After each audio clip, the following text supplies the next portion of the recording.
हरे कृष्णा कृष्ण कृष्ण हरे हरे, हरे राम राम राम हरे हरे। सभी भक्तों का स्वागत है आज के भागवत कथा में। और बहुत बहुत धन्यवाद सभी भक्तों का जो एकत्रित हुए हैं। तो कल हम लोग जब मैं शाम को हम भागवतम का पाठ कर रहे थे, तो भागवतम का पाठ करते समय व्यासदेव जी का जिन्होंने पूरे शास्त्रों का वर्णन किया है, पूरे उन्होंने वेदों का एक में से चार वेद का पूरा विभाजन किया और उन्होंने सारे इतिहास लिखे, पुराण लिखे। और ये सब शास्त्र लिखने के बाद, महाभारत लिखने के बाद भी वो असंतुष्ट थे। और फिर हमने सुना है पहले स्कंद में कि कैसे नारद मुनि आके उनको शिक्षण देते हैं और उस शिक्षण का पालन करते हुए वो भागवतम लिखते हैं। तो मैं इस पे विचार कर रहा था कि भगवान स्वयं जो हैं व्यासदेव के रूप में आ रहे हैं। हाँ, तो व्यासदेव जी को सब बताया गया है कि वो वास्तविक रूप में भगवान के ही अवतार हैं और वो भगवान के रूप में आ रहे हैं और हम सबको बता रहे हैं कि भले ही मैं भगवान के अवतार के रूप में हूँ, लेकिन फिर भी मैं तभी संतुष्ट होऊंगा जब मेरे जीवन में भागवतम आएगा या मैं भागवतम की रचना करूंगा। तो देखिए, एक बहुत बोलते हैं ना, हमारे सबके लिए एक क्लियर मैसेज है कि अगर भगवान के अवतार भी हैं तो उनकी संतुष्टि जो है भागवतम से ही आने वाली है जीवन में। तो उसी प्रकार से जो है हमें भी संतुष्टि आएगी अगर हम भागवतम के संपर्क में आ जाएं। तो कई लोग बोलते हैं कि सिर्फ हरि नाम जो है, हरि नाम जो है वो काफी होता है। तो हरि नाम काफी होता है, तो एक प्रश्न आता है कि जब महाराज परीक्षित का अंतिम समय था 7 दिन, तब सुखदेव गोस्वामी और महाराज परीक्षित सिर्फ कीर्तन करते थे, भागवतम करने की आवश्यकता नहीं थी। और अगर सिर्फ हरिनाम ही काफी है तो सुखदेव गोस्वामी जो है उन्होंने पूरा भागवत सुना है और उनके साथ जो बैठे हुए सूत गोस्वामी थे जिन्होंने पूरा भागवत सुना, तो वो भी नैमिषारण्य के संतों को बोलते थे चलिए हम लोग जो है दीर्घ काल के लिए सिर्फ हरिनाम करते हैं। तो हरिनाम करना चाहिए, हरिनाम शास्त्रों का पूरा सार है, लेकिन साथ साथ भागवत विधि भी करना चाहिए। हाँ, तो भागवत विधि भी काफी आवश्यक है, क्योंकि भले ही आप भागवत विधि करें या हरिनाम करें, दोनों ही भगवान के एक ही रूप हैं। तो इसलिए हमें समझना चाहिए कि भागवतम के संपर्क में जब हम आएंगे, तो जैसे व्यासदेव जी पूरी तरह से संतुष्ट हो गए थे, वैसे हम भी संतुष्ट होंगे। तो अभी शुरुआत करने के लिए हम कुछ समय सुन रहे हैं, वो बहुत अच्छी बात है, पर धीरे धीरे हमें उसको बढ़ाना चाहिए। हमें खुद पाठ करना चाहिए और उसका मनन करना चाहिए और उसके हिसाब से जीवन व्यतीत करना चाहिए। तो जब ये हमारा जीवन की शैली बन जाएगी, तो हम संपूर्ण रूप से भगवान के संपर्क में रहेंगे और भगवान के संपर्क में रहने के बाद जो है हम पूरी तरह से संतुष्ट रह सकते हैं। तो कल जो है हमने 16वें अध्याय के तकरीबन तकरीबन श्लोकों के अंत तक पहुंच गए थे, जहाँ पे जय विजय को श्राप मिला है। और मुझे काफी ये अध्याय जो है काफी प्रमुख लगा। इतने सारे 16 अध्याय हम लोग ने चर्चा कर लिए, जिसमें से कितने सारे तो जो है क्रिएशन को लेके, सृष्टि का निर्माण कैसे हुआ है उसके बारे में इतने सारी चीजें थी जो काफी मुश्किल था। पर इस इन श्लोकों के क्रमांक में 16वें अध्याय में मुझे काफी चीज सीखने को स्वयं भी मिला और उम्मीद करते हैं आप भक्तगणों को भी काफी चीज ज्ञान मिला होगा इस अध्याय में। तो भी ये अंतिम जो भाग है जो कल हम चर्चा कर रहे थे कि ब्रह्मा जी जो हैं इसका पूरा वर्णन करते हुए समाप्त कर रहे हैं कि कैसे जय विजय का जो है उनका तेज वो है कम हो गया। और क्यों? क्योंकि उनको ब्राह्मणों का श्राप मिल गया था और फिर वो वैकुंठ से उनका पतन हो गया। और बताया जाता है कि जैसे ही उनका पतन हो रहा था, तो सारे देवताओं में जो है काफी दुखी हो गए देवता, और उसका वर्णन किया जाता है। और ये दोनों जो है जय विजय दीति के गर्भ में चले गए, जो कश्यप मुनि के जो बीवी थी दीति। और वहां पे वर्णन किया जाता है ये 35वां श्लोक है जहां तक बताया था। तो 35वें श्लोक में हम बता रहे हैं These two doorkeepers of the personality of Godhead have now entered in the womb of Diti, जो मैंने आपको बताया। तो यहाँ पे बता रहे हैं प्रभुपाद तात्पर्य में 35वें श्लोक में कि जो कश्यप मुनि का मन था वो सही अवस्था में नहीं था जब उन्होंने इन दोनों पुत्रों को जो है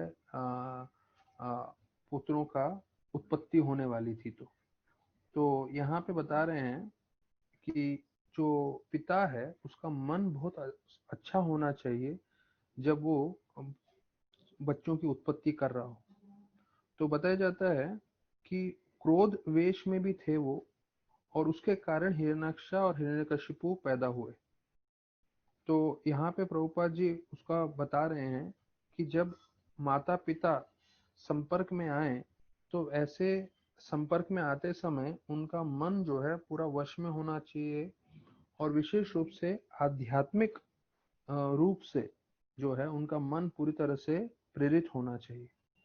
तो प्रभुपाद बताते हैं हमारे वैदिक शास्त्रों में जो गर्भधान संस्कार का वर्णन किया गया है, तो गर्भधान संस्कार का उद्देश्य यही है कि जब माता पिता संपर्क करें जो है पुत्रों या पुत्र या पुत्री की प्राप्ति के लिए, तो उनका चेतना जो है भोग करने का नहीं होना चाहिए, आनंद करने का नहीं होना चाहिए। उनकी चेतना होनी चाहिए पूरी तरह से भक्तिमय और भगवान का स्मरण करते हुए जो है उनको वो संग करना चाहिए। यहाँ प्रभुपद आके बता रहे हैं तो अगर पिताजी का विशेष रूप से मन अगर अच्छा नहीं होगा तो पुत्र की अच्छी प्राप्ति नहीं होगी।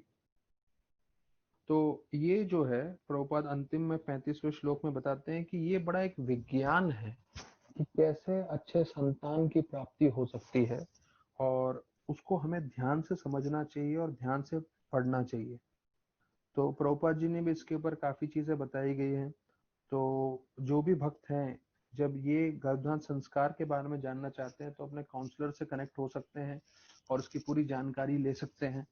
तो ये बताया जाता है, प्रभुपाद लिख रहे हैं, ये बड़ा साइंस है, बड़ा विज्ञान है, और इसके हिसाब से अगर हम कार्य करेंगे तो हमारा जीवन भी संतुष्ट रहेगा और हमारे साथ साथ आने वाले जो वैष्णव हैं या वैष्णवी हैं उनका जीवन भी सार्थक होगा।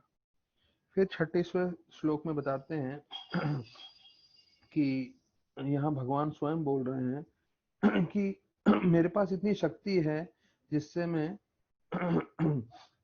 जो है जो श्राप है उसको मैं बदल सकता हूँ।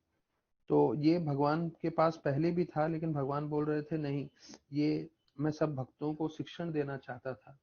तो यहाँ पे जो है पहले विश्वनाथ चक्र ठाकुर का एक तात्पर्य आता है।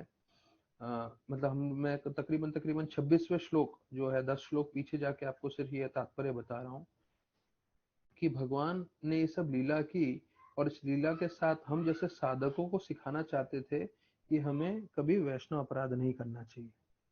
तो जय विजय ने चतुष कुमारों के प्रति वैष्णव अपराध किया, चतुष कुमारों ने जय विजय के प्रति वैष्णव अपराध किया। तो भगवान की युद्ध करने की इच्छा थी, भगवान चाहते थे जय विजय नीचे आ जाएं पृथ्वी पे, वो एक चीज है। पर उसके साथ साथ दूसरा एक और चीज विश्वनाथ चक्र ठाकुर बता रहे हैं कि साधका जैसे हम जैसे भक्त हैं, हमें शिक्षण देना चाहते थे भगवान कि हमें कभी वैष्णव अपराध नहीं करना चाहिए। तो इस विषय पे हमने पहले भी चर्चा किया है कि हमें जो है बहुत ही आध्यात्मिक रूप से और बहुत ही नम्र सहनशीलता से भक्तों के साथ व्यवहार करना चाहिए, और कोई अभक्त भी हैं तो उनके साथ भी जो है हमें चिल्ला के लड़ाई झगड़ा करके क्रोधित होके उनके साथ जो है व्यवहार करके उससे कुछ फल नहीं प्राप्ति होता है।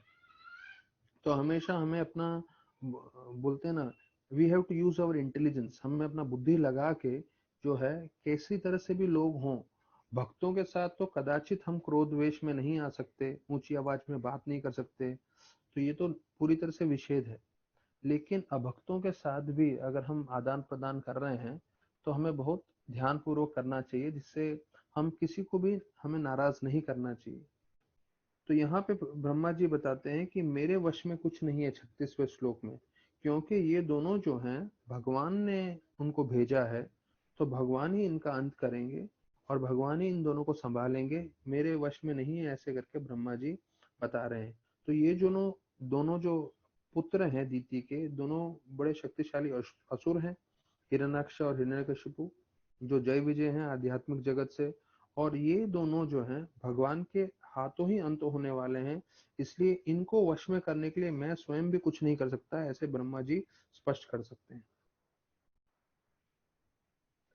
तो यहाँ पे बताते हैं हाँ, कि ये दोनों जो थे जय विजय, वो राक्षस के रूप धारण किए और वो बहुत शक्तिशाली बने। वो इतने शक्तिशाली बने कि देवताओं से भी जो है बहुत शक्तिशाली थे, और कोई भी उनको देवता वश में नहीं कर सकता था। तो अभी ये जो पॉइंट मैं बताने जा रहा हूँ ये बहुत महत्वपूर्ण है सभी भक्तों के लिए जानना। यहाँ बता रहे हैं कि भगवान ने उन दोनों को जो है जय विजय को भौतिक जगत में भेजा। भौतिक जगत में भेजने का उद्देश्य क्या था? कि वो दानव बन सके और भगवान के साथ युद्ध कर सके। तो जब उनको दानव बनने के लिए भेजा तो भगवान ने उनमें इतनी शक्ति रखी कि उनके सामने, यहाँ ब्रह्मा जी बोल रहे हैं मैं कुछ नहीं कर सकता, ये दोनों जय विजय हैं आध्यात्मिक जगत के, भगवान ने उनको नीचे भेजा है, भगवान ही अंत करेंगे, मैं कुछ नहीं कर सकता। और यहाँ तात्पर्य में लिख रहे हैं प्रभुपाद, जितने भी देवी देवता गण थे, भले ही देवी देवता गण बहुत शक्तिशाली हैं, लेकिन इन दोनों के सामने, हिरण्यक्ष और हिरण्यकशिपु के सामने, सारे देवी देवता गण जो है कमजोर पड़ रहे थे, इतना उनमें शक्ति था। तो यहाँ प्रभुपाद बता रहे हैं कि अगर भगवान एक दानव को इतनी शक्ति दे सकते हैं, तो उसी प्रकार से भगवान अपने भक्त को भी शक्ति दे सकते हैं, जिससे वो भगवान के हरि नाम का प्रचार कर सके। तो जैसे ये दोनों दानवों को कोई भी देवी देवता जो है उनके सामने नहीं आ सकते थे, कोई भी उनको वश में नहीं कर सकते थे, तो उसी प्रकार से बताते हैं एक भक्त, भगवान उसको जब शक्ति देता है प्रचार करने के लिए, तो उनके सामने कोई भी नहीं आ सकता, कोई भी उनकी शक्ति को रोक नहीं सकता। क्यों? क्योंकि वो शक्ति उनकी नहीं है, वो भगवान की शक्ति है। तो ये बहुत महत्वपूर्ण विषय है हमें जानने के लिए, कि जैसे हिरण्याक्ष हिरण्यकशिपु को कोई रोक नहीं सकता था क्योंकि उनको भगवान ने शक्ति दी थी, तो उसी प्रकार से एक भक्त को प्रचार करने का जब भगवान शक्ति देते हैं, तो ऐसे भक्त को भी कोई नहीं रोक पाएगा तीनों लोक में। तो ये शक्ति हमें तभी मिलेगी जब हम नम्रता से हमारे गुरु वैष्णव की हम सेवा करने की इच्छा रखेंगे, तो भगवान हमें असीमित जो है शक्ति दे सकते हैं। तो ये 36वें श्लोक में बहुत अच्छा विषय बताया गया है। तो फिर 37वें श्लोक में बताया गया है कि ये देवतागण ब्रह्मा से पूछने लगे कि भगवान कब आएंगे और कब हमें इस परिस्थिति से बचाएंगे। हाँ, तो वो बताते हैं 37वें श्लोक में कि भगवान स्वयं आएंगे और वो खुद करेंगे। और भगवान जो है उनका गुणगान करते हुए बताते हैं कि वो तीनों गुणों के नियंत्रक हैं। त्रिआदीश, त्रिआदीश मतलब ये जो रजोगुण सत्वगुण और तमोगुण जो है उसको वश में करते हैं, और पूरे सृष्टि का निर्माण करने में, उसका विनाश करने में और उसको संभालने में भगवान का मुख्य भगवान का कार्य है। और फिर बताया जाता है कि भगवान सबसे पुराने हैं। आद्य, आद्य शब्द का मतलब है सबसे पुराने, जो पुराने रूप में है भगवान। और उनको योग माया जो है उनकी अंतरंग शक्ति है, जो हम लोग समझ नहीं सकते। तो ऐसे करके जो है पूरी तरह से ब्रह्मा जी वर्णन कर रहे हैं भगवान के बारे में। तो प्रभुपाद जी इसके 37वें श्लोक, या आखिरी श्लोक है इस अध्याय का, इसमें वर्णन कर रहे हैं, जब भगवान कुछ कार्य करते हैं तो उससे हमें विचलित नहीं होना चाहिए। भले ही वो हमारे जीवन में हमें ऐसा लग रहा हो कि वो बहुत परेशानी हो रही है, तकलीफ हो रही है, और हमने जो सोचा था उसके पूरा विपरीत हो रहा है। अब ये बहुत मुख्य विषय है, क्योंकि अभी भगवान की इच्छा से जय विजय जो है पृथ्वी पे आ गए हैं, और वो पूरी तरह से इतना जो विशाल काया उनका है, और वो इस तरह से पूरी तरह से अंधेरा पूरी सृष्टि में कर दिया है, तो सारे देवी देवता गण भी विचलित हैं। तो हमें ये नहीं सोचना चाहिए कि भगवान ने गलत किया। प्रभुपाद यही चीज बता रहे हैं कि भगवान जो भी कार्य करते हैं वो सबसे उत्तम होता है। भले ही भौतिक दृष्टि से वो हमें लगे ठीक नहीं है, भौतिक दृष्टि से लगे इसमें बहुत टूटियां हैं या हम तकलीफ में हैं या परेशानी में हैं, पर ऐसा नहीं है। भगवान जो करते हैं सब उत्तम कार्य करते हैं। तो बोलते हैं कभी कभी ऐसा भी होता है कि जो प्रचारक होता है वो प्रचार करते करते मारा जाता है। तो यहाँ पे प्रभुपाद जी उदाहरण दे रहे हैं हरिदास ठाकुर का, कि हरिदास ठाकुर को कैसे जो है 22 मार्केट के जगह पे उनको मारा गया था। और यहाँ तक कि हमें मालूम है चैतन्य महाप्रभु स्वयं आके उनके शरीर पे अपना शरीर रखते हैं, जिसके कारण वो जीवित रह जाते हैं। वरना एक से दो मार्केट प्लेस के अलावा जो है इतनी तरह से बुरी तरह से मार खाने के बाद कोई भी मर जाता है। तो एक दो मार्केट नहीं, 22 मार्केट के जगह पे उनको पीटा गया, उनको मारा गया। तो यहाँ प्रभुपाद जी बता रहे हैं कि एक प्रचारक प्रचार करते समय कई बार मारा जाता है, पर ये भी अशुभ नहीं है, ये भी शुभ है। भगवान की सेवा में उन्होंने ऐसा किया और दूसरों को उदाहरण देते हुए वो बता रहे हैं। जैसे अभी भक्ति चारू महाराज प्रचार करते करते अमेरिका गए और उनका निधन हो गया। तो राधानाथ महाराज बता रहे थे कि भगवान जो भी करते हैं वो सब अच्छा है, सबसे उत्तम है। बाहरी रूप से हमें लगेगा कि हाँ शायद कोरोना वायरस से हुआ है, इससे हुआ है, ये सब बाहरी चीज है, ये सब एक्सटर्नल चीज है। मुख्य चीज ये है भगवान हमेशा अपने भक्तों के लिए रहते हैं और वो अपनी कृपा करके उनको भगवत नाम बुला लेते हैं। तो यहाँ पे पहला उदाहरण दिया हरिदास ठाकुर का, दूसरा उदाहरण दिया जीसस क्राइस्ट का, कि जीसस क्राइस्ट को भी कैसे मार दिया था कई लोगों ने। फिर तीसरा उदाहरण दिया गया है प्रहलाद महाराज का। देखिए ये बार बार प्रभुपाद उदाहरण दे रहे हैं बतलाने के लिए कि भगवान भक्तों के जीवन में कुछ बुरा भी करते हैं तो उसका उद्देश्य रहता है कि भगवान हमारा भला ही चाहते हैं। तो प्रहलाद महाराज, जीसस क्राइस्ट, हरिदास ठाकुर और चौथा पांडवों का उदाहरण दे रहे हैं ये 37वें श्लोक में, कि पांडव जो है भगवान के मित्र थे और उसके बाद उन्होंने अपना पूरा राज गुमा दिया, राजपाट। उनकी बीवी का जो है अपमान हुआ और उनको बहुत सारा तकलीफ झेलना पड़ा। तो ये जो है प्रभुपाद अभी इतने चार भक्तों का उदाहरण दिए हैं। ये हमें समझना है क्योंकि हमारे जीवन में भी जब उतराव चढ़ाव आएगा तो हमें इन श्लोकों का आश्रय लेना है और इसके हिसाब से हमें समझना चाहिए हमें आगे जीवन कैसे व्यतीत करना है। हरिदास ठाकुर को मृत्यु के घाट उतारने वाले थे, जीसस क्राइस्ट को मार दिया, प्रहलाद महाराज को भी मारने का पूरा कोशिश किया, और पांडवों ने इतना जो है झेला है उनके जीवन में, यहाँ तक कि उनको भी मारने की कितनी बार कोशिश की गई। तो प्रभुपाद लिखते हैं seeing all this reverse affect devotees one should not be disturb. तो एक भक्त को विचलित नहीं होना चाहिए जो है ऐसे परिस्थिति को देख के कि अरे इतने सारे जो है मुश्किलें आ रही हैं या लोग इतना तकलीफ दे रहे हैं, पर समझना चाहिए कि इसमें भगवान का कोई प्लान है, भगवान ये चाहते हैं ऐसा कार्य होने के लिए। तो हमें विचलित नहीं होना चाहिए कितना ही मुश्किल परिस्थिति भी क्यों ना हो, और ऐसे मुश्किल परिस्थिति में भी हमें ये स्वीकार करना चाहिए कि ये भगवान की इच्छा है इसलिए हो रहा है। और प्रभुपाद लिखते हैं कि भागवतम का सार क्या है इस विषय में, जब हमारे जीवन में तकलीफ आती है। और यहाँ तो चार भक्तों के जीवन में बताया जाता है पूरी तरह से उनको मारने की कोशिश की और जीसस क्राइस्ट को तो मार भी दिया था, पर वो क्योंकि भगवान के अवतार थे वो वापस से जीवित होके आ गए।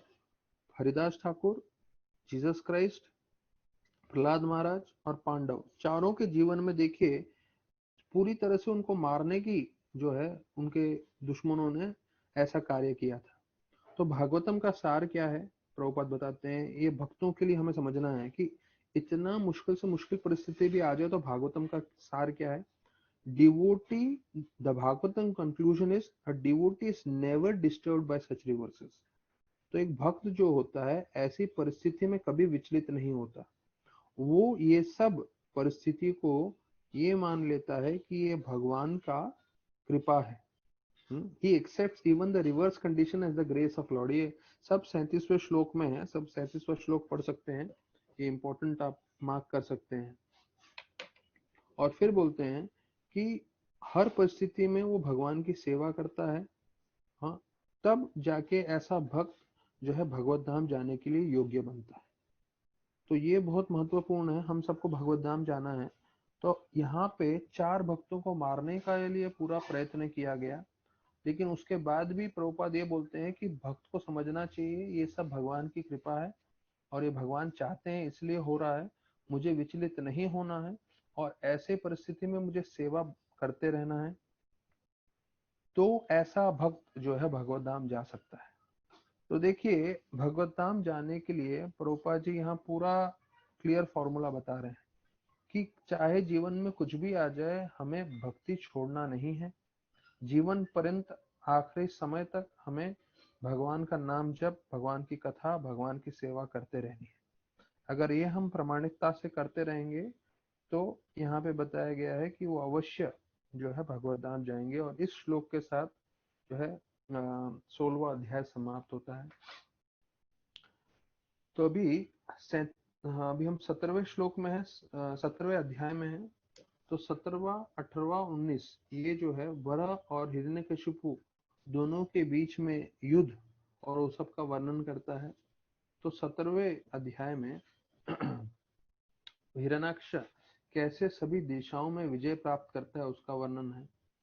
तो पहले 15 श्लोकों में वर्णन किया गया है कि इन दोनों पुत्रों के जन्म होते ही, दानवों के जन्म होते ही कैसे अशुभ चिन्ह पूरे विश्व में दिख रहे थे।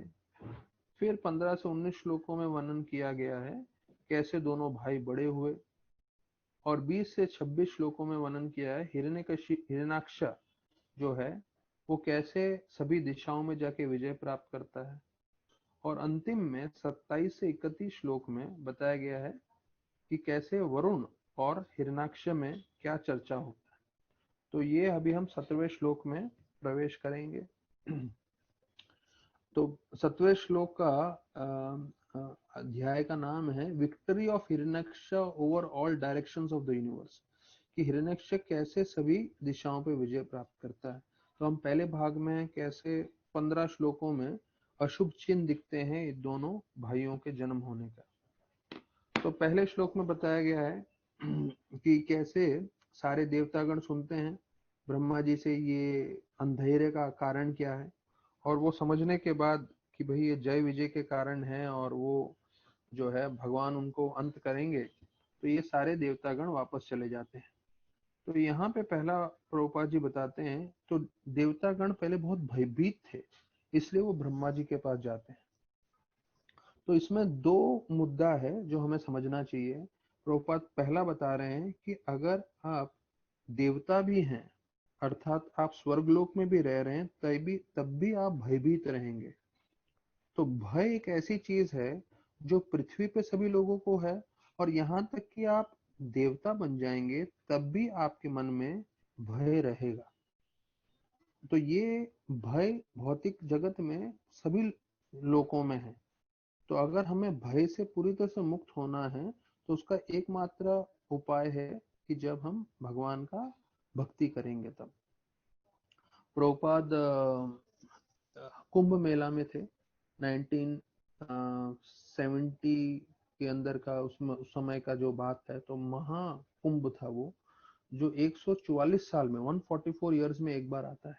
मतलब वो ऐसा बताते हैं 144 ईयर्स में एक बार उधर से अमृत निकलता है, और वो महाकुंभ बोलते हैं। तो उसमें प्रभुपाद अपने भक्तों के साथ थे।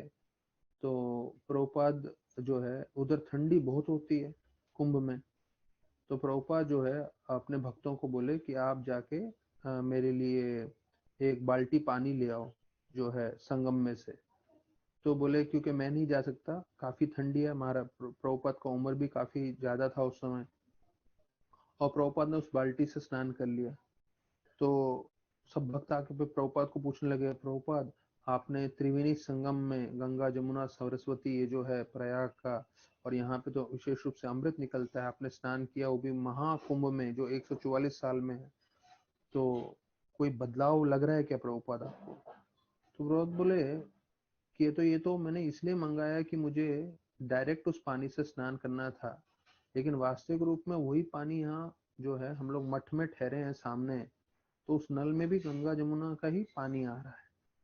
तो महाराज प्रभुपाद बोले ये हमारा शुद्धिकरण का वो है तरीका, हरिनाम करके और प्रचार करके और भक्ति करके।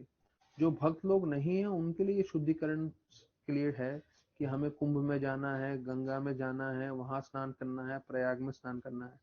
तो प्रभुपाद ने अपने भक्तों को स्पष्ट कर दिया कि जो भक्त होता है वो हमेशा भक्ति करके शुद्धिकरण करता है, और उस हमें इन सब चीजों से बहुत ज्यादा प्रभावित नहीं होना चाहिए। हाँ, मौका मिले तो स्नान कर लेना चाहिए, हमें सम्मान देना चाहिए, पर हमारा जो सबसे मुख्य विधि है वो है हरिनाम, वो है हरि कथा और हरि के भक्तों की सेवा। तो ये तीन चीज कभी नहीं छोड़ना चाहिए। तो पहला ये बताया गया है कि देवता गण भी जो है भयभीत रहते हैं।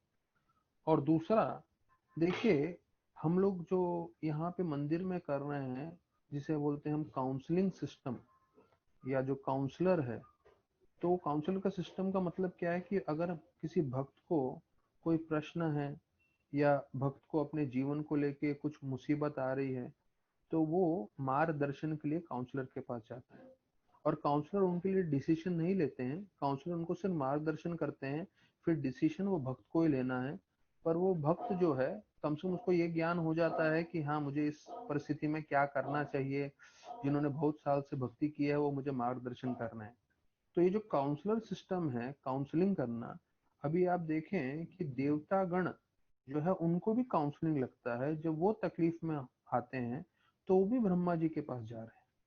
तो यहाँ पे प्रभुपाद दिख रहे हैं, सो दे कंसल्टेड ब्रह्मा, तात्पर्य में। तो ये जो देवता गण हैं उनके जीवन में तकलीफ आती है, वो भी काउंसलिंग लेते हैं। किससे काउंसलिंग लेते हैं? वो ब्रह्मा से काउंसलिंग लेते हैं।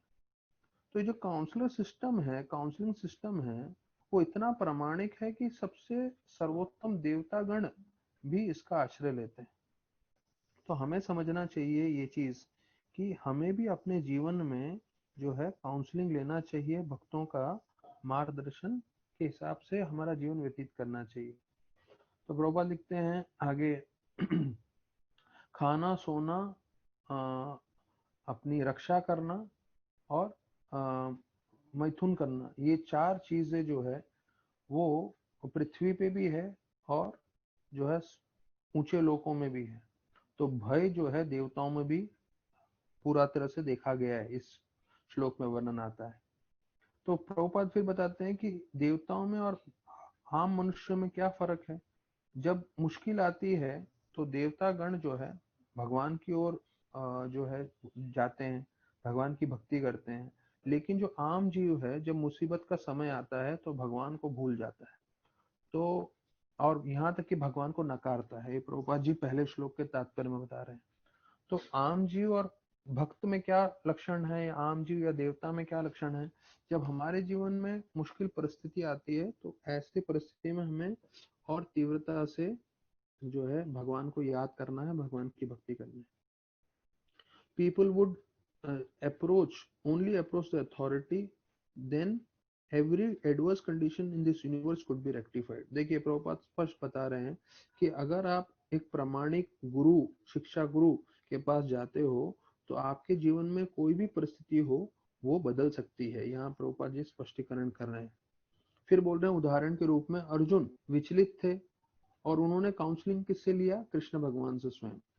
और फिर काउंसलिंग लेने के बाद अर्जुन जो है, उनके जो मन में शंका थी वो पूरी तरह से निकल गई।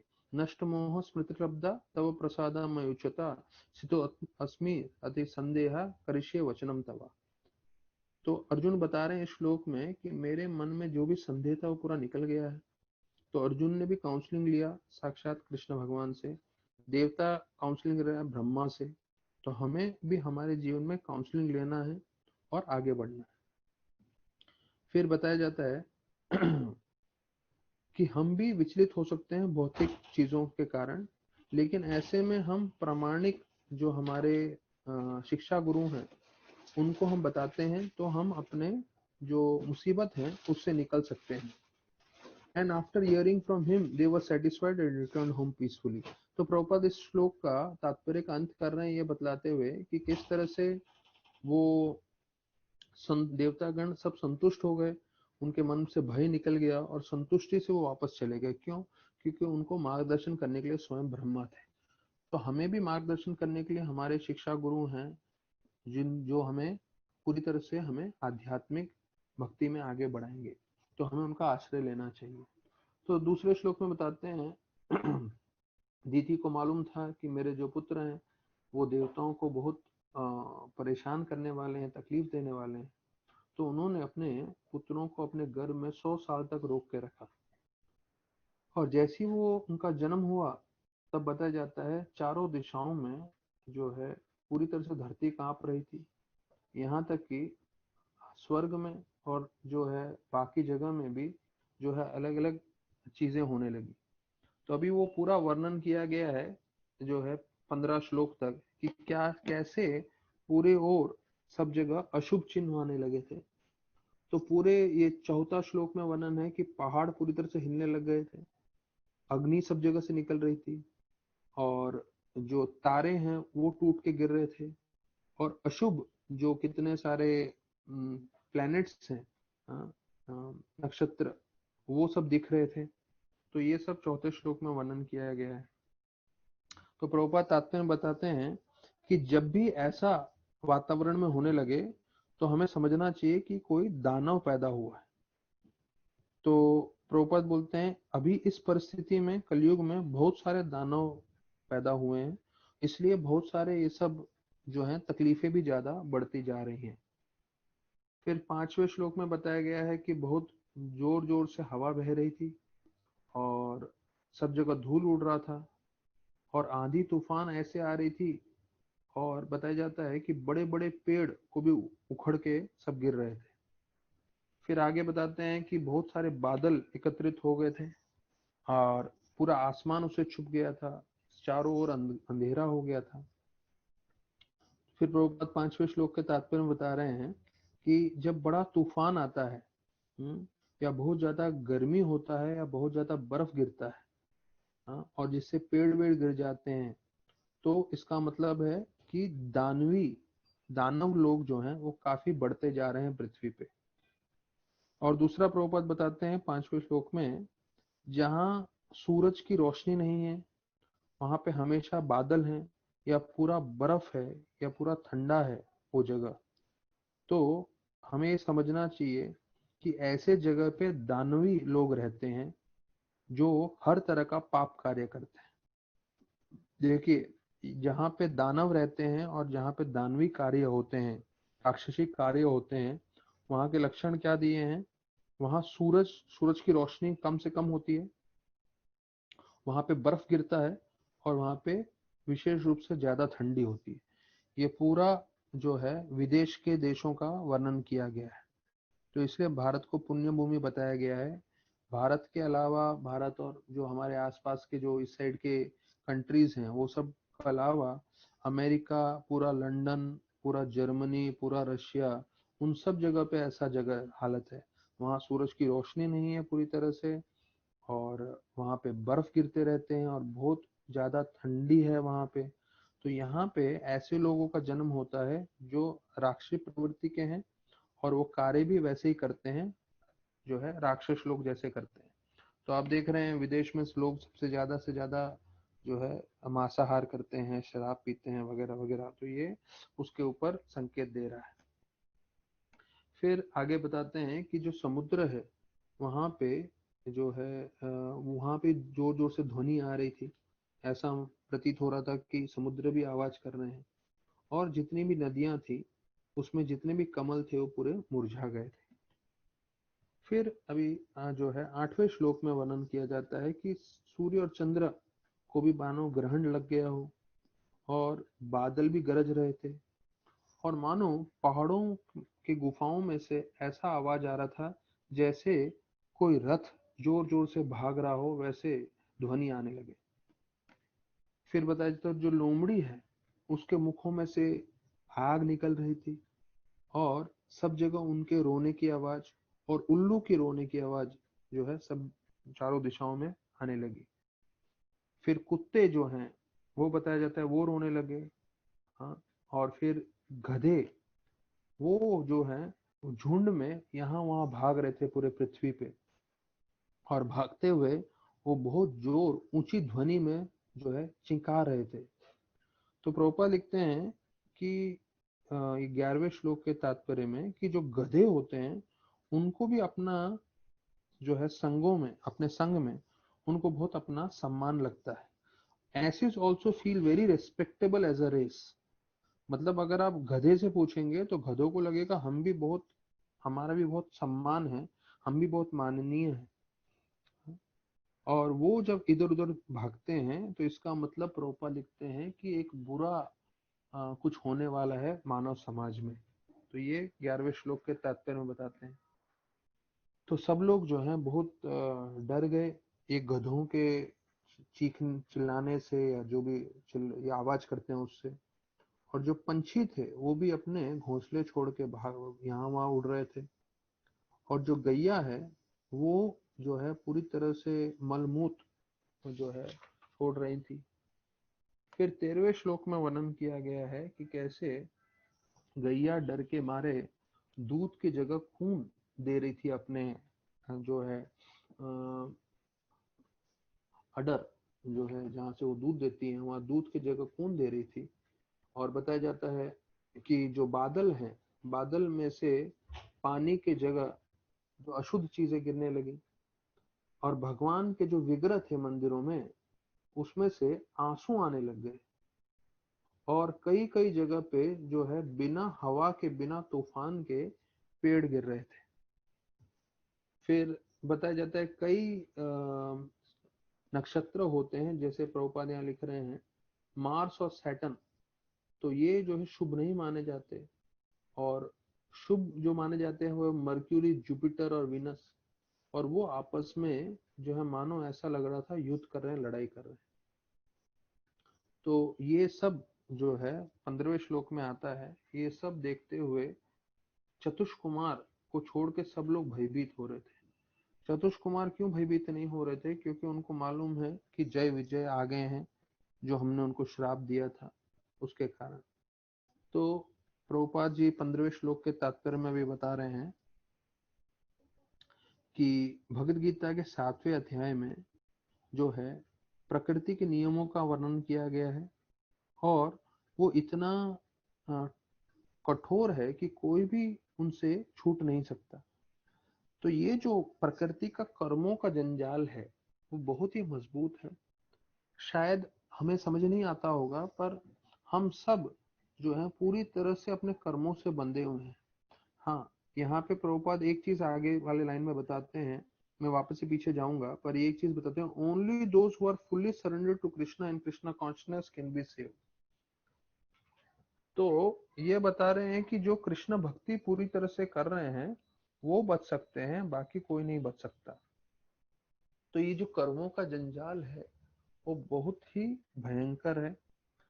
अभी हम कर्मों को जो है अपने वश में नहीं कर सकते। हमने इस जन्म में और पूर्व जन्मों में जो जो कर्म किए थे उस कर्मों के कारण हम अभी अपना जीवन में फल भोग रहे हैं। तो हम उन कर्मों को जो है कुछ नहीं कर सकते, पर एक चीज कर सकते हैं वो है पूर्णता भक्ति करें। तो हमें समझना चाहिए हमारे परिवार में कई लोग होंगे, हमारे भाई बहन, बीवी बच्चे, माता पिता, वो हमारे साथ जुड़े हुए हैं क्योंकि हमारे कर्म ऐसे थे कि हम एक साथ आ गए। पर उनके पीछे उनके सबके कर्म हैं जो बहुत अलग अलग तरीके के कर्म होंगे सबके। तो हमें जितना हो सके उन्हें मदद करना है और आध्यात्मिक भक्ति में हमें स्थिर रहना है और उनको भी देने की कोशिश करनी है। वो कितना वो लें वो उनके ऊपर है, पर हमारा ये उद्देश्य होना चाहिए क्योंकि उनके कर्मों के कारण हम उनको ज्यादा मदद नहीं कर सकते। हमको कृष्ण भक्ति दे सकते हैं, कृष्ण भक्ति देने से वो तीव्रता से कृष्ण भक्ति कर सकते हैं, लेकिन कृष्ण ही एक हैं जो उनके कर्मों को बदल सकते हैं और कर्मों को रोक सकते हैं। नहीं तो क्या होगा, हम उनके साथ रह रहे हैं लेकिन हम उनके कर्मों का जैसे जैसे उन पे असर आता रहेगा तो उसको देख के हम पूरी तरह से विचलित होंगे और हम पूरी तरह से अपने भक्ति में भी जो है हम जो है हिल सकते हैं। तो इसलिए हमें समझना चाहिए, यहाँ प्रभुपाद स्पष्ट बता रहे हैं कि कर्मों का जाल बहुत मजबूत रहता है, कोई उसको भेद नहीं सकता, ये भगवान का बनाया हुआ है। लेकिन जो भगवान की भक्ति करता है तो भगवान जो है कृष्ण भगवान स्वयं उनको बचा लेते हैं। तो जब तक कोई भक्ति नहीं कर रहा, भले ही वो हमारे परिवार वाले भी हों, कर्मों के जंजाल में रहेंगे और उनको मुश्किलें आएंगी ही आएंगी। तो ऐसे में हम उनके लिए सिर्फ प्रार्थना कर सकते हैं, जप कर सकते हैं। ये चीज हमें समझना है। फिर बताया जाता है, प्रभुपाद बता रहे हैं कि उस जमाने में सिर्फ दो दानव थे, और जैसे ये कली आ गया है तो यहाँ पे पूरा समाज जो है दानवों से भरा हुआ है। तो प्रभुपाद फिर बोलते हैं, गर्भदान होना बहुत जरूरी है अगर हम चाहते हैं अच्छे संतान की प्राप्ति हो। और बोलते हैं प्रभुपाद कि जो लोग हैं वो चाहते हैं शांति हो पूरी दुनिया में, हाँ, लेकिन ऐसे बालक आ जाएं जो बिना गर्भसान संस्कार के होंगे तो वो पूरे विश्व में जो है मुश्किलें ही करेंगे, शांति की कभी प्राप्ति नहीं होगी। शांति की प्राप्ति करनी है तो हमें शास्त्रों के हिसाब से जीवन व्यतीत करना चाहिए। तो ऐसा बताने के बाद बताते हैं कि 15 से 19 श्लोकों में जो है दोनों भाई बड़े हुए उसका वर्णन करते हैं। तो 16वें श्लोक में आता है कि दोनों भाई जो है पहाड़ के जैसे, वो जो है उनका आकार बन गया, इतने बड़े हुए, यहाँ तक कि आसमान में स्पर्श कर रहे थे, और उनका पूरा शरीर लोहे के समान था, इतना मजबूत थे वो। तो प्रभुपाद जी 16वें श्लोक के तात्पर्य में बताते हैं, the demigods concern themselves with spiritual upliftment of human society, whereas demons are concerned with physical material upliftment। तो देखिए भक्तों का और दानवों के बीच में क्या फर्क है, बता रहे हैं कि जो भक्त होता है वो हमेशा आध्यात्मिक उन्नति के लिए मन लगाता है, कार्य करता है। और जो दानव होते हैं, दानवी लोग, तो दानव लोग क्या करते हैं, सिर्फ इंद्र भोग के लिए उनका जो है वो अपना पूरा शक्ति लगाते हैं कि उन वो इंद्र भोग कर सके और भौतिक रूप से वो ज्यादा से ज्यादा चीज इकट्ठा कर सके।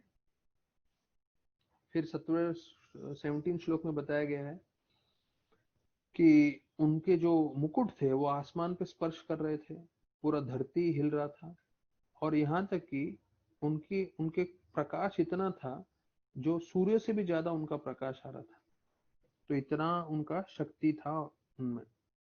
फिर 18वें श्लोक में बताते हैं, कश्यप ने उनको नाम दिया, जो पहला पुत्र पैदा हुआ उसको हिरण्याक्ष बोला, और दूसरा जो पुत्र पैदा हुआ उसको हिरण्यकशिपु बोला। तो ये 18वें श्लोक के तात्पर्य में पिंड सिद्धि करके प्रभुपाद बता रहे हैं, एक वैदिक शास्त्र है, और उसमें बताया गया है कि जब कोई गर्भवती होती है स्त्री तो उसके बारे में पूरी तरह से वर्णन किया गया है। तो पहला हिरण्यकशिपु जो है, हिरण्याक्ष, वो बताया जाता है दूसरा पुत्र था, और लेकिन वो पहला बार पैदा हुआ। और हिरण्यकशिपु जो है वो जो है बाद में पैदा हुए।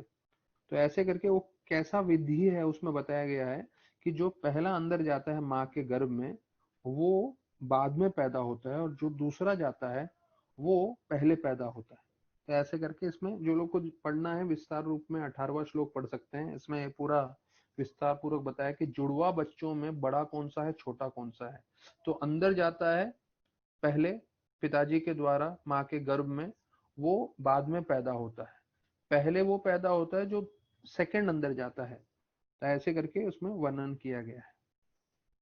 फिर 19वें श्लोक में बताया गया है कि हिरण्यकशिपु जो है वो कभी भी बिल्कुल भयभीत नहीं थे, और उनको ब्रह्मा जी से ऐसा वर मिला था जिससे वो तीनों लोक पे विजय प्राप्त कर सकते थे। तो प्रभुपाद लिखते हैं कि इतने बड़े बड़े एम्परर आके गए हैं पूरी सृष्टि में। जो है पहले हमने ग्रीक एम्पायर सुना है, रोमन एम्पायर सुना है, मुगल एम्पायर सुना है, लेकिन सारे के सारे जो है समय के प्रभाव में खत्म हो गए। तो हम तो सिर्फ 50 60 70 साल जीने वाले हैं, हम लोग खत्म होने वाले हैं। पर यहाँ पे तो बड़ा बड़ा एम्पायर जो हजारों साल तक चला था, 2000 3000 साल, Roman empire, Greek empire, Mughal empire, और उन्होंने पूरे विश्व पे विजय प्राप्त किया था। लेकिन समय देखिए कितना बलशाली है, सब कुछ विध्वंस कर देता है। तो सिर्फ समय एक चीज विध्वंस नहीं कर पाएगा, वो है हमारी की हुई भक्ति। इसलिए भक्तों को चाहिए कि वो हर परिस्थिति में जो है लग्न से भक्ति करें, क्योंकि काल के प्रभाव से सब कुछ विनाश हो जाएगा सिवाय एक चीज के, वो है हम हमारी भक्ति। अभी 20 से 26वें श्लोक में बताया जाता है कि हिरण्याक्ष जो है वो कैसे सब दिशाओं में जाके विजय प्राप्त करता है। तो 20वें श्लोक में आता है हिरण्याक्ष जो है वो छोटे भाई हैं, हिरण्यकशिपु बड़े भाई हैं।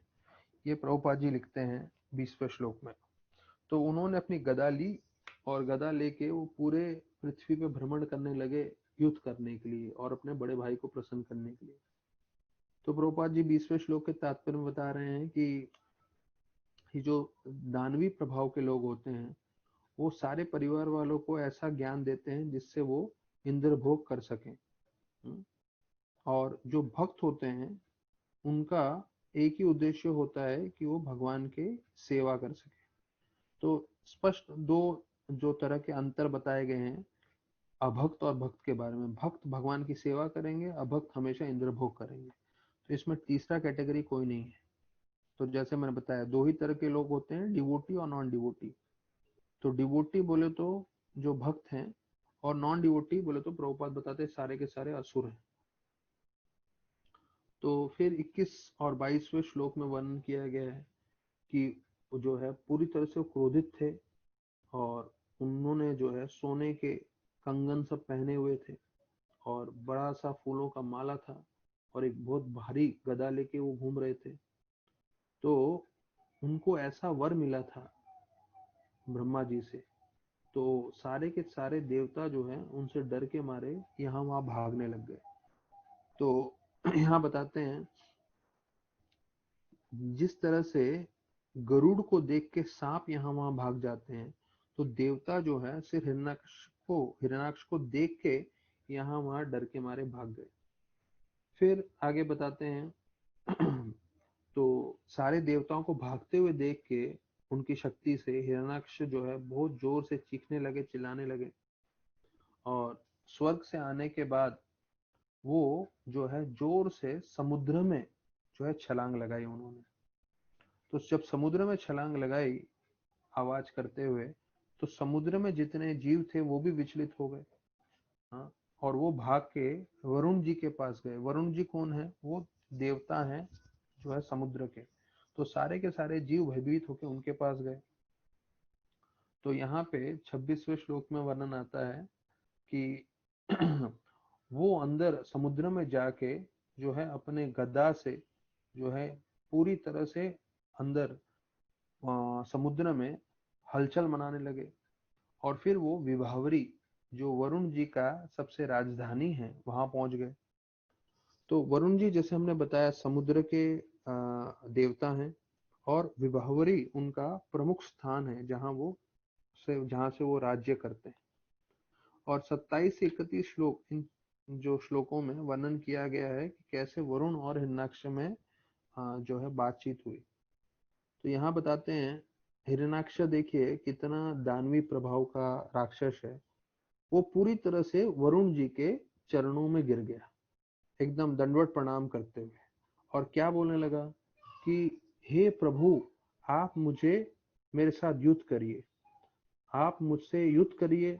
और मुझे मेरी बड़ी इच्छा है आपसे लड़ाई करने की। तो मैं एक ही दान मानना चाहता हूँ आपसे कि हम लोग युद्ध करते हैं।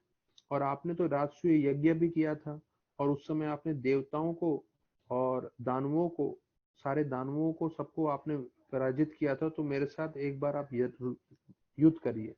तो ऐसे करके उनको मालूम था कि ये जो है सारे देवता भाग गए हैं तो उनको युद्ध करना था। तो ऐसे उनका परिहास करते हुए उनसे युद्ध करने की इच्छा उन्होंने व्यक्त की।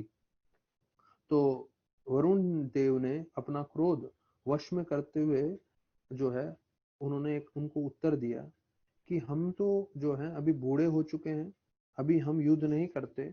लेकिन मैं आपको बताता हूँ कि आपको अगर युद्ध करना है तो आपके लिए योग्य कौन है। तो फिर वो बताते हैं कि विष्णु भगवान आपके लिए योग्य हैं और उनकी शक्ति जो है उसके सामने आपका पूरी तरह से नाश हो जाएगा, यहाँ तक कि आपका अंत हो जाएगा और हमेश के लिए जो है आपके शरीर को जो है कुत्ते भोग करेंगे।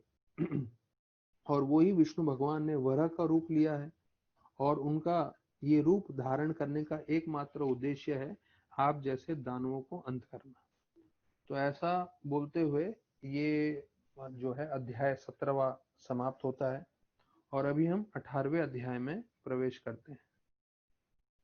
18वें अध्याय में आता है भगवान वराह में और हिरण्याक्ष में युद्ध। तो अभी इन दोनों का युद्ध का वर्णन है इस अध्याय में। तो जो हिरण्याक्ष था उसने ये ध्यान से नहीं सुना कि वरुण जी ने क्या बताया है, और वो नारद मुनि के पास गए और नारद मुनि से पूछने लगे कि कहाँ पे मिलेंगे मुझे वरदेव। और नारद मुनि से ज्ञान प्राप्त करके जो है वो रसातलम की ओर गए। ये पहले श्लोक में वर्णन किया गया है। तो ये दानवों का स्वभाव है। यहाँ पे उसने स्पष्ट बता दिया है कि अगर आप विष्णु से युद्ध करेंगे और विष्णु आपके मृत्यु का कारण बनेगा, और फिर जो है वो बिल्कुल जो है विष्णु से लड़ने के लिए चले गए। तो भगवान का एक नाम बताया गया, प्रभुपाद लिख रहे हैं तात्पर्य में पहले श्लोक में, अजीत। अजीत मतलब उनको कोई विजय नहीं प्राप्त कर सकता, लेकिन फिर भी ये दानव इतने मूर्ख होते हैं, वो उनसे युद्ध करने के लिए चले जाते हैं और अपना अंत कराते हैं। तो फिर बताया जाता है दूसरे श्लोक में उन्होंने पूर्ण पुरुषोत्तम भगवान जो वरह के रूप में थे उनको देखा और जो है जोर से चिल्लाने लगे, वन गोचर मृग। तो ये जो सर संस्कृत में बोला है वन गोचर मृग, अर्थात आप एक जानवर हो और जो जानवर जंगल में भ्रमण करता है, ऐसे करके संबोधित किया। तो यहाँ पे अभी प्रभुपाद जी दूसरे श्लोक में बता रहे हैं तात्पर्य में कि जो दानव होते हैं वो भगवान के अवतार को समझ नहीं पाते हैं। भगवान अलग अलग अवतारों में आते हैं तो उसको उनको लगता है कि ये सब सही नहीं है या भ्रम है या जो भी है। यहाँ तक कि भगवान जब मनुष्य के रूप में आते हैं तब भी वो निंदा करते हैं, तब भी वो स्वीकार नहीं करते। तो जो भक्त होते हैं वो पूरी तरह से स्वीकार कर लेते हैं, पर जो दानव होते हैं वो स्वीकार नहीं करते भगवान के अलग अलग रूप का वर्णन। तो यहाँ पे अभी हम जो है इसको दूसरे श्लोक पे विराम देते हैं और अभी हम जो है कृष्ण लीला और जो है जर्नी होम में जाएंगे। तो अभी ये जो दूसरा 18वां अध्याय है, दूसरा श्लोक हमने समाप्त किया है। तो यहाँ से चर्चा करते हुए कल हम भागवत का प्रसंग आगे लेके जाएंगे कि कैसे वरह में और हिरण्याक्ष में युद्ध होता है। तो कृष्ण लीला में जो है प्रभुपाद ने जो मुख्य मुख्य शिक्षण दिए हैं, तो नारायण शब्द का मतलब प्रभुपाद बताते हैं कि अयन मीन्स रेस्टिंग प्लेस, जहां पे भगवान विश्राम करते हैं, और नर means total of all living entities. तो जो भगवान विश्राम करते हैं पर वो सभी जीवों के स्तोत्र हैं, ये मतलब होता है नारायण शब्द का। तो अयन मीन्स रेस्टिंग प्लेस एंड नर means total of all living entities, मतलब सारे जीव को एकत्रित कर दें। हाँ, जो उनके स्तोत्र हैं वो है नर, और वो विश्राम कर रहे हैं, तो उसका मतलब होता है नारायण। फिर बताते हैं कि एक जो भक्त होता है वो पूरी तरह से कृष्ण की तरफ आकर्षित हो जाता है, तो भौतिक संसार के काफी चीजों के प्रति जो है वो आसक्त नहीं होता। भले वो बहुत सारी चीजें जरूरी हो और बहुत सारी जरूरी कार्य भी करने हो, क्योंकि वो भगवान से पूरी तरह से प्रेरित है। तो वो भगवान में ही पूरा लगा रहता है। और यहाँ पे बताते हैं कि क्योंकि वो भगवान के संपर्क में है, प्रभुपाद लिखते हैं, he gives everyone relief from all material activities.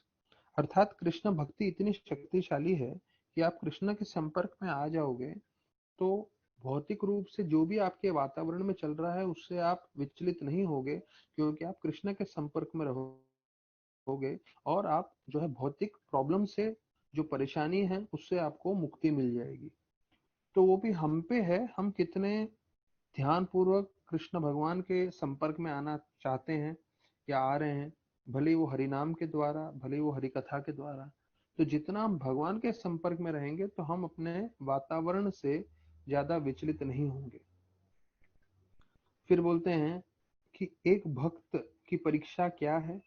अगर हमें समझना है कि हम भक्ति में प्रगति कर रहे हैं कि नहीं, तो यहाँ बताया गया है कि भक्त का ये पहचान है कि वो कोई भी भौतिक कार्यों में उसको रुचि नहीं होती है।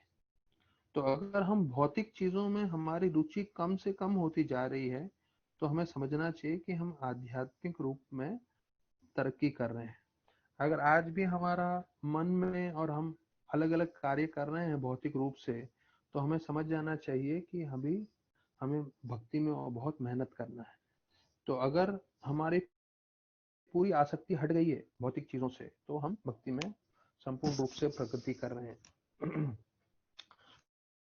तो बताया जाता है कि अगर भक्त का पतन भी हो जाए, हाँ, अगर भक्त से गलती से कोई गलत कार्य हो जाए और उसका पतन हो जाता है, तो ऐसा भक्त जो है फिर भी भगवान से पूरी तरह से आसक्त रहता है, और फिर भी उसके जीवन में विपत्तियां आएंगी, मुश्किलें आएंगी, तकलीफें आएंगी, तो वो सब जो है तकलीफों को जो है उससे होता है। उसका गीता में बताया गया है, कौनते है प्रति जाने ही नाम भक्ता प्रणश्यति, कि अर्जुन आप बोलिए कि मेरे भक्त का कभी नाश नहीं होता, माई डिवोटीज आर नेवर वैंक्विश्ड। तो भगवान अवश्य अपने भक्तों की रक्षा करते हैं, भले ही भक्तों से ऊंच नीच हो जाए, लेकिन फिर भी भगवान ऐसी उनको मनोकामना देते हैं जिससे वो हमेशा गड़बड़ होने के बाद भी भगवान से आसक्त रहते हैं और भगवान की हर स्थिति में भक्ति करते रहते हैं। तो यहाँ बता रहे हैं कि जो लोग भी, हाँ, हमने पहले भी सुना हुआ है कि जो लोग भी भगवान के सामने मारे गए, हाँ, everyone who died in the presence attained complete liberation from material bondage and is transferred to the spiritual world। तो भगवान के समक्ष जितने भी दानव मारे गए जो वृंदावन में थे, या कुरुक्षेत्र में जितने भी योद्धा मारे गए, वो सब जो है सबको मुक्ति प्राप्त हुई। तो ये है भगवान का विशेष कृपा जो भगवान हम सभी अपने भक्तों को देते हैं। तो और आगे भी है, तो वो हम और कल चर्चा करेंगे। अभी हमने महाराज जी का सुना कि महाराज जो हैं पाकिस्तान में थे और लाहौर में गए, और लाहौर में जाके उन्होंने जो है वहां पे भारत जाने के लिए उन्होंने वीजा अपना पासपोर्ट दिखाया और वहां पे स्टैंप मार दिया कि हाँ आप जा सकते हैं। तो महाराज बोलते हैं मेरा जो है हृदय मुझे इतना प्रसन्न हो गया, मुझे ऐसा लगा कि मुझे वीजा मिला है भगवत धाम जाने के लिए, और वहां पे मैं साधुओं के लिए मिलने के लिए एकदम आतुर था। तो अभी यहाँ पे बता रहे हैं कि महाराज हुसैनी वाला बॉर्डर के पास पहुंचे, जो नॉर्थ इंडिया में है, पंजाब की तरफ। महाराज बताते हैं कि पिछले 6 महीने में मुझे ऐसा लग रहा था कि मेरा 30 साल का उम्र बढ़ गया है। 6 महीने में मेरा उम्र बढ़ गया है। क्यों? क्योंकि मुझे यूरोप और मिडिल ईस्ट जो है मैं क्रॉस कर कर आया था, मैं वहां से निकला था, और मुझे लगा कि जितनी भी मैंने तकलीफें झेली है, तो वो मुझे भारत में प्रवेश करने के लिए, मेरा शुद्धिकरण करने के लिए बहुत आवश्यक था। तो यहाँ पे देखिए प्रभुपाद महाराज कितना अच्छे से बता रहे हैं कि भारत में प्रवेश करने के लिए भी इतना शुद्धिकरण चाहिए। तो महाराज बोले जो भी मैंने तकलीफ झेला मिडिल ईस्ट में और यूरोप में, तो वो जरूरी था जिससे मैं पुण्य भारत भूमि में प्रवेश कर सकूं। तो वहां पे महाराज अभी जा रहे हैं, इमिग्रेशन का जो हाँ, कमरा था वो पंजाब के जो नॉर्थ इंडिया के साइड में था, तो वहां पे एक औरत बैठी हुई थी जो इंचार्ज थी वहां पे। तो अभी महाराज बोल रहे हैं कि ये औरत और मेरे में और भारत के बीच में बस ये औरत थी। तो महाराज बोलते हैं उसका चेहरा देख के लग रहा था कि वो बिल्कुल खड़ूस है, और उसने मिलिट्री का कपड़े पहन के रखे थे, और वो जो है बिल्कुल उधर जो है पूरी तरह से, उसका चेहरा देख के ही मुझे लग रहा था ये शायद जो है मेरे को स्वीकार ना करे। तो फिर महाराज को याद आने लगा कि मैं कैसे क्रीट के पहाड़ों पे था, और वहां पे जो है मैंने ध्वनि सुनी थी कि अभी तो आप भारत जाइए। तो अभी मैं इतना जगह से जो है मिडिल ईस्ट से और यहाँ से वहां से घूम कर आया हूँ, अभी मेरे को भारत में प्रवेश करना है। तो यहाँ पे महाराज बोल रहे हैं मुझे लग रहा था कि भगवान ने मेरे हृदय में आके प्रकट हुए थे, और उन्होंने मुझे क्लियरली बोला था स्पष्ट रूप से, गो टू इंडिया, कि आप भारत में जाइए। तो महाराज ये सब याद कर रहे हैं जब इस औरत के पास जा रहे थे अपना भारत में प्रवेश करने के लिए। तो महाराज बोलते हैं कि मुझे ये बात पूरी तरह से पूरी तरह से मेरे मन में था कि भगवान ने ही मुझे बोला है कि आप भारत में आइए, मैं आपको भारत में मिलूंगा। बोलते 3 महीने हो चुके थे और 3000 किलोमीटर लंबा मैं जो है जगह से मैं आया था, और इतने सब मुश्किलें मैंने झेली थी। और एक एक जब किलोमीटर में आ रहा था नजदीक, तो मैं सोच रहा था कब मैं भारत पहुंचूंगा, कब मैं भारत पहुंचूंगा। और मैं अभी इस बॉर्डर पे आ गया हूँ पंजाब के। महाराज बोल रहे हैं कि मेरा हृदय का जो है सबसे बड़ी इच्छा थी भारत में जाने की, और मेरा हृदय और मेरी आत्मा अभी से जो है पहाड़ों पे योगियों के साथ और उनके आश्रम में जाने के लिए उत्तेजित थी। तो पासपोर्ट देखा, और उसने औरत ने जो वहां पे थी इंचार्ज, और कुछ समय देख के उसका चेहरे पे बिल्कुल कोई तरह से जो है महाराज बता रहे हैं कोई बदलाव नहीं हुआ। और सीधा उसने जोर से बोला, मुझे बताओ आपके पास कितना पैसा है। तो महाराज एकदम घबरा गए, और महाराज अपने कपड़े के जो थैली था उसमें हाथ डाले और कुछ सिक्के निकाल के दिखाए। तो वो जो औरत थी उसके चेहरे पे एकदम से क्रोध आ गया, और उसने चिल्लाते हुए बोला, कम से कम $200 चाहिए अगर आपको हमारे देश में प्रवेश करना है तो।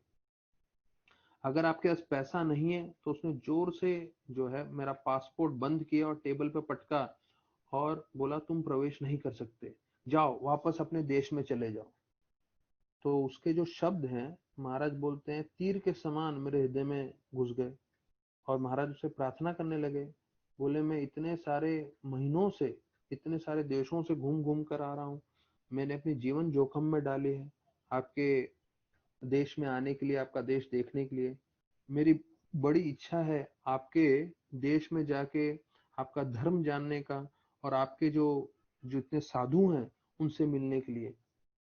और महाराज बोलने लगे, मैंने अमेरिका के सब सुविधाएं छोड़ दी हैं, अमेरिका में मेरा घर था, सब कुछ मैं छोड़कर आया हूँ क्योंकि मैं भारत में प्रवेश करना चाहता हूँ। इतना सुनने के बाद जो है वो चिल्ला के बोलने लगी, ये जो औरत थी इमिग्रेशन ऑफिस में, बोलने हमारे देश में बहुत भिखारी हैं, हमें और एक भिखारी नहीं चाहिए। तो आप भारत में नहीं आओगे, आपको मैं रिजेक्ट करती हूँ, और आप निकल चले जाओ यहाँ से। हाँ।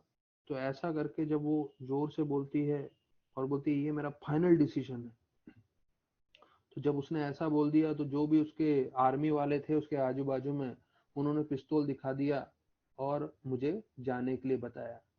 तो मैं वहां से निकल गया। तो वहां पे बाहर जाके एक बड़ा नीम का पेड़ था, महाराज बोलते हैं मैं उसके नीचे जाके बैठ गया, और मेरा दिमाग पूरा चक्कर आ रहा था, मैं कहाँ जाऊं, मैं क्या करूं, ऐसे सोचने लगे। और फिर महाराज सोचने लगे मैं वापस तो मुड़ने वाला नहीं हूँ, इतना दूर इतने महीनों से मैं जो है आया हूँ यहाँ पे, अभी यहाँ से वापस नहीं जाऊंगा।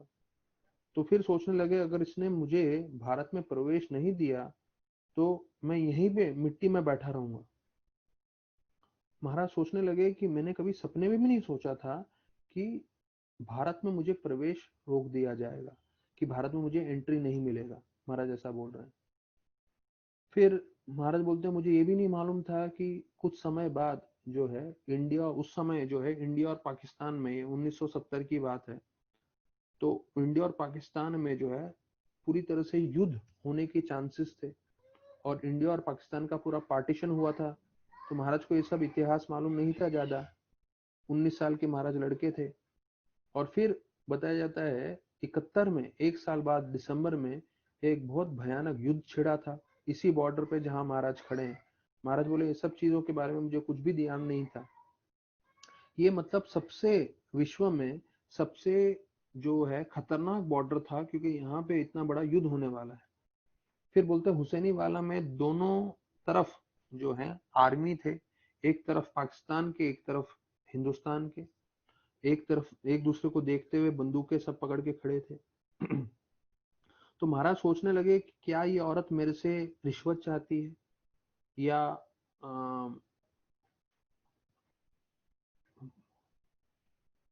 तो महाराज सोचने लगे क्या उसको मालूम है कि मैंने कितनी तकलीफें की है यहाँ तक पहुंचने के लिए। और फिर महाराज बोलने सोचने लगे क्या मैं भारत में प्रवेश कर पाऊंगा कि नहीं, और इतना सब जगह से मैं घूम घूम कर आया हूँ, और पैसे नहीं होने के कारण क्या मैं भारत में प्रवेश नहीं कर पाऊंगा। और महाराज को अपने मित्र गैरी के बारे में सोचने लगे कि कैसे वो होगा, वो कहाँ होगा, क्या वो इजराइल पहुंचा है कि नहीं पहुंचा है। तो महाराज ने सोचा चलो मैं एक और बार जाके ये जो औरत है उसको मैं प्रार्थना करता हूँ। और फिर से वो गए उसकी तरफ और बोलने के लिए। तो वो जो है औरत एकदम चिल्लाने लगी और बोले तुम जो है जो है मैं मेरे मेरी तुम परीक्षा ले रहे हो करके। और उसने उंगली करते हुए बोला तुम जो है प्रवेश नहीं कर सकते, तुमने सुना यहाँ से, अब मेरे को परेशान मत करो, निकल जाओ यहाँ से। तो महाराज बैठे रहे, पूरा दिन समाप्त हो गया, अभी रात होने लगी। तो सूर्यास्त होते ही जो है शिफ्ट बदल गया। तो अभी ये जो औरत है उसके जगह पे दूसरा एक सरदार जी आए। तो जब सरदार जी आए वहां पे, तो वो औरत जो है महाराज की तरफ उंगली करते हुए जो उनके दूसरे ऑफिसर थे सिख, जो सरदार जी थे, उसको समझा रही थी कि इसको प्रवेश मत देना, ये एक भिखारी है या जो भी है। और फिर ऐसा बताने के बाद बताया जाता है कि वो जो जीप में बैठ के वो औरत चली गई। अभी महाराज को मालूम नहीं क्या करना चाहिए। तो फिर से महाराज जो है सरदार जी जो सिख थे उसके पास गए महाराज। और महाराज बोलते हैं मैं उसके पास जाते हुए मैं अपने दिल ही दिल में प्रार्थना कर रहा था, और मैंने अपना पासपोर्ट उनको दिखाया और उनको बोला कि मुझे प्रवेश दीजिए आपके देश में।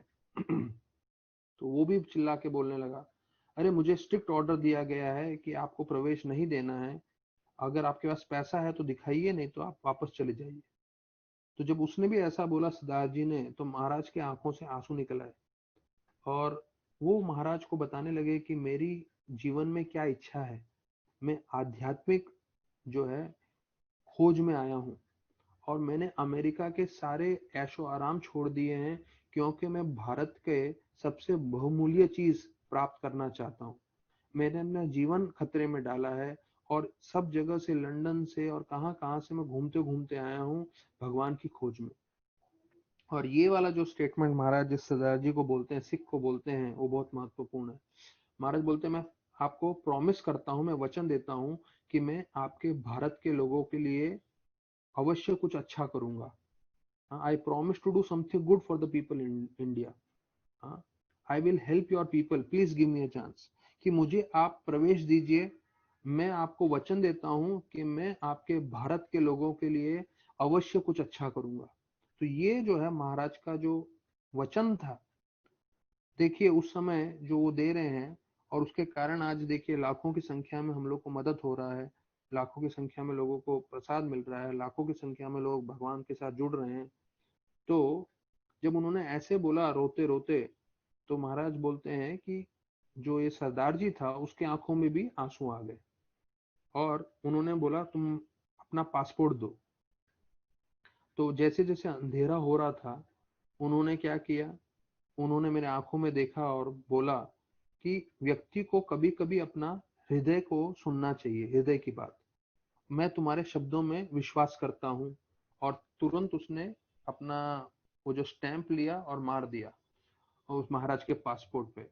और महाराज ने सरदार जी जो है काफी उम्र में थे, तो उन्होंने बोला पुत्र, मतलब उनको अपने बेटे के जैसा बोला, मैं तुम्हें पूरी तरह से आशीर्वाद दे रहा हूँ कि जिस चीज को तुम ढूंढने आए हो, जिस चीज के लिए तुम रो रहे हो, वो तुम्हें अवश्य प्राप्त हो। और महाराज को बोला वेलकम टू इंडिया, आपको भारत में जो है आपका अभिनंदन है, आपको हम जो है बुला रहे हैं, आप आइए हमारे भारत में, वेलकम टू इंडिया। देखिए ये पूरा जर्नी होम पढ़ने के बाद स्पेशली महाराज का जो प्रवेश करते हैं, वो हमें समझना चाहिए हम लोग भारत भूमि में पैदा हुए हैं, और कभी हम इतना सौभाग्य नहीं समझते कि भारत भूमि में हमारा जन्म हुआ है। यहाँ तक कि चैतन्य महाप्रभु बोलते हैं भारत भूमि लोहिलो मनुष्य जन्म, यार जन्म सार्थक करी करो परोपकार। तो यहाँ पे महाराज सिर्फ भारत पहुंचने के लिए इतना तकलीफ किए, इतना तपस्या किए, अपना जीवन खतरे में डाले। तो हम उसी भारत में जन्म लिए हैं, ये हमारा पुण्य भूमि है। और हमें सब संस्कृति मालूम है, क्योंकि हम इस्कॉन में आने से पहले ही शिव भगवान, गणपति, साईं बाबा सबको पूजते रहते थे। इस्कॉन में आके बस जुड़ गए और फिर हमने उनकी जगह पे कृष्ण की भक्ति चालू कर दी और नाम जप कर दिया। तो ये भारत का जो है सबसे बड़ा संपत्ति है कि हम सब जो हैं किसी न किसी तरह से भगवान को या देवताओं को पूजा करने में, भक्ति करने में जुड़े हुए हैं। और वो कृष्ण के आने के बाद हम पूरी तरह से समझ गए कि कृष्ण पूर्ण पुरुषोत्तम है, उनकी सेवा करनी है, उनकी भक्ति करनी है। तो ये हमारा अहोभाग्य है कि हम भारत में पैदा हुए हैं और भारत में हम निवास कर रहे हैं इतने सालों से। तो हमें जो है पूरी तरह से इस बात का फायदा उठाना चाहिए और पूरे मन से जो है भक्ति में आगे बढ़ना चाहिए। तो इससे हमारा जीवन पूरी तरह से सार्थक हो सकता है। और हर एक भारतीय, मेरा तो अभी कन्विक्शन बढ़ते जा रहा है इतने सालों से भक्ति करने के बाद, हर एक भारतीय अगर प्रामाणिकता से भक्ति करे तो कुछ ही सालों में वो इतना ट्रेनिंग ट्रेन हो जाता है। ट्रेनिंग लेने के बाद कुछ सालों में वो पूरे विश्व में जाके सबको भक्ति प्रदान कर सकता है। तो ये हर एक भारतीय का इतना शक्ति है। तो हमें प्रामाणिकता से अपनी भक्ति करनी है। तो हमें जहां मौका मिल रहा है प्रचार करने का, वहां करना चाहिए। तो अभी हाल ही में जो हम लोग जपा कर रहे हैं, भागवत कर रहे हैं, ये भी एक प्रचार ही है। तो उसमें जुड़े और जितने सारे भक्तों को हम जोड़ सकें वो भी प्रचार ही है। और धीरे धीरे हम देख सकते हैं कि कैसे जो है भक्ति से हम जुड़ते जाएंगे तो कैसे आगे बढ़ेंगे। तो हमारे एक साथ उनके मित्र हैं आलाप प्रभु, जो जर्मनी में हैं। तो आज ही मुझे मैसेज आया, वो यहाँ पे हमारे साथ थे, आईओएस लड़के थे, फिर जीवी में काम करना चालू किया। तो शायद उनके माता नहीं है, पिताजी से भी उनका बनता नहीं है का, उन्होंने भी उनको घर से निकाल दिया था। तो वो मेरे साथ ऐसे ही जुड़ गए। तो मैंने उनको पहले बेस में रहने के लिए बोला और फिर बेस से मैंने उनको जो है वहां पे शिफ्ट कर दिया जो है जीवी में, क्योंकि वहां पे रहना खाना सब कुछ था। और वहां से अगर वो सेवा करते करते जो है वहीं पे एक जर्मन लड़की से भी मिले, विवाह भी हो गई। और फिर जर्मनी का एग्जाम देते हुए वो जर्मनी पहुंच गए। आज ही उनका मैसेज भी आया कि उनको वहां पे भी नौकरी भी मिल गई है। तो देखिए, अगर प्रामाणिकता से कोई भक्ति करता है तो कैसे भगवान उनका जीवन में पूरा बदलाव लेकर आते हैं, कैसे उनको मार्गदर्शन करते हैं, ये हमारे आस साथ में घूमने वाले भक्तों के जीवन में हम लोग देख रहे हैं कि यहाँ पे भारत में उनका कुछ नहीं था, भक्ति से जुड़े, प्रामाणिक रूप से सेवा करने लगे, भक्ति करने लगे, आज जर्मनी पहुंच गए हैं और उधर विवाहित रहते हुए अपनी बीवी के साथ संतुष्ट होते हुए अभी नौकरी कर रहे हैं, पैसे कमा रहे हैं। तो हमें सबको श्रद्धा रखनी चाहिए। अगर हम प्रामाणिकता से भक्ति करेंगे, कृष्णा है जो हमें मदद करेंगे, हमें मार्गदर्शन करेंगे। तो कल हम लोग 4 बजे मिलते हैं। बहुत बहुत धन्यवाद सभी भक्तों का। हरे कृष्णा।